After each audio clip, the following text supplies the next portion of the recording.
Hi everyone, welcome back to my channel. আমি আজকে আপনাদের সাথে ডিমের দুটি মজাদার রেসিপি শেয়ার করব। একটি ডিমের শাসনদা আর ডিমের জর্দা। এই রেসিপি দুটি খুবই ইজি ওয়েতে হয়ে যায়। বাসায় যদি মেহমান আসে, আপনার হাতে যদি সময় কম থাকে, তখন আপনি রেসিপিটি ট্রাই করতে পারেন। আমি এখানে প্রথমে ডিমের জর্দাটা বানিয়ে নিচ্ছি। ডিমের জর্দার জন্য আমি এখানে 4টি ডিম নিয়েছি। আপনারা ডিমের পরিমাণটা বাড়িয়ে কমিয়ে নিতে পারেন। ডিমের জর্দাটা খেতে কিন্তু খুবই মজা হয়, বাচ্চা থেকে বড় সকলেই এটা মোটামুটি পছন্দ করে। ডিমের জর্দা বানানোর জন্য প্রয়োজন হবে ডিম, চিনি, জর্দার রং, দারচিনি, এলাচ আর ঘি। আপনারা ঘির পরিবর্তে তেলও ব্যবহার করতে পারেন, তবে আমি সাজেস্ট করব যে ঘিটাই ব্যবহার করার জন্য, এতে ফ্লেভারটা খুব ভালো আসবে। ডিমগুলোকে খুব ভালোভাবে ফেটিয়ে নিতে হবে। আমি এখানে সামান্য একটু লবণ ব্যবহার করেছি, আর লবণটা অপশনাল, আপনারা চাইলে ব্যবহার করতে পারেন, না দিলেও প্রবলেম নেই। তারপর এখানে আমি 2 টেবিল চামচের মতো চিনি দিয়ে দিয়েছি। আমি এখানে চিনির পরিমাণটা একটু কম দিয়েছি, আপনারা চাইলে আর একটু বাড়িয়ে দিতে পারেন। চিনিগুলো ভালোভাবে গলে যাওয়া পর্যন্ত ডিমগুলোকে ভালো করে ফেটিয়ে নিতে হবে। তারপর আমি এখানে জর্দা রং দিয়ে দিব। যেহেতু আমি এখানে মুরগির ডিম ব্যবহার করেছি, আর মুরগির ডিম একটু সাদা হয় কুসুমটা, তাই আমি একটু জর্দা রং ব্যবহার করছি, এতে কালারটা ভালো আসবে। তবে আমি সাজেস্ট করব যে যদি আপনারা ডিমের জর্দা করেন, যদি আপনাদের হাতের কাছে হাঁসের ডিম থাকে, হাঁসের ডিম দিয়ে করার জন্য, কারণ হাঁসের ডিমের জর্দাটা দেখতে আরও ভালো হয়। আর যদি মুরগির ডিম দিয়ে করেন, সেক্ষেত্রে আপনারা একটু ফুড কালার ব্যবহার করতে পারেন। এখানে ডিমের মধ্যে আমি 2 টেবিল চামচের মতো ঘি ইউজ করেছি।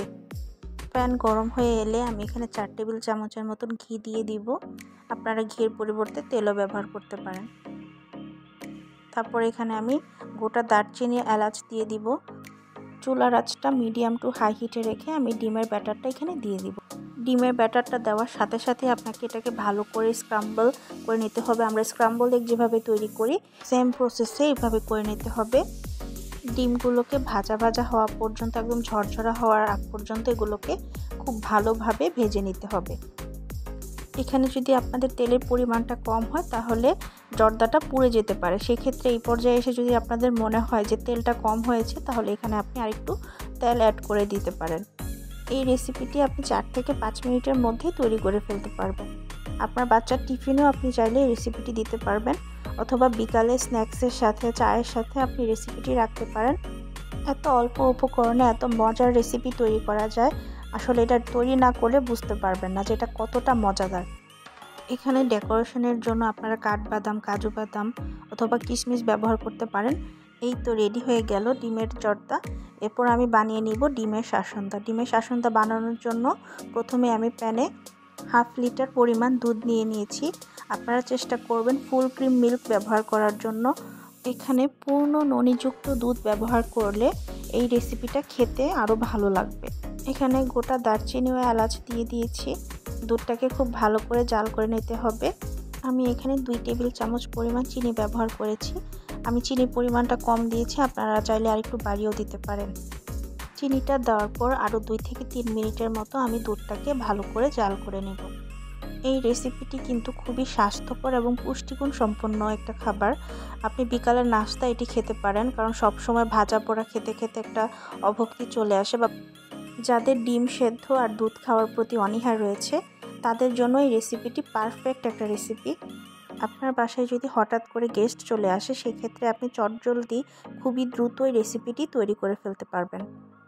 দুধটা ভালোভাবে জাল করে নিয়ে তারপরে আমি ডিমগুলোকে আস্তে আস্তে দিয়ে দিব। আমি এখানে 1/2 লিটার দুধে 3টা ডিম দিয়েছি। আপনারা চাইলে 4টাও দিতে পারবেন, কিন্তু এর বেশি দেওয়া যাবে না। মনে রাখবেন 1/2 লিটারে আপনি 4টা ডিম দিতে পারবেন এবং 1 লিটারে 8টা ডিম। সবগুলো ডিম একসাথে দিতে যাবেন না, একটা একটা করে দিতে হবে। ডিম দেওয়ার পরে কিছুক্ষণ অপেক্ষা করতে হবে, তা না হলে কুসুমটা ভেঙে যেতে পারে। একটা ডিম একটু সেদ্ধ হয়ে এলে তারপর আরেকটা ডিম দিবেন। এভাবে আপনি বাকি ডিমগুলো দিয়ে দিবেন। ডিমগুলো দেওয়ার পর আপনি চাইলে একটু ঢাকা দিয়ে দিতে পারেন। ডিমগুলো দেওয়ার সময় অবশ্যই চুলার আঁচটা লো হিটে রাখতে হবে, তা না হলে ডিমের সাদা অংশটা ছড়ে যাবে। সবগুলো ডিম দেওয়া হয়ে গেলে আমি এটাকে ঢাকা দিয়ে আরও 2 থেকে 3 মিনিটের মতো এগুলোকে রান্না করে নেব। ভিডিওটি ভালো লাগলে একটা লাইক করে দিবেন, আমার চ্যানেলটাকে সাবস্ক্রাইব করে দিবেন।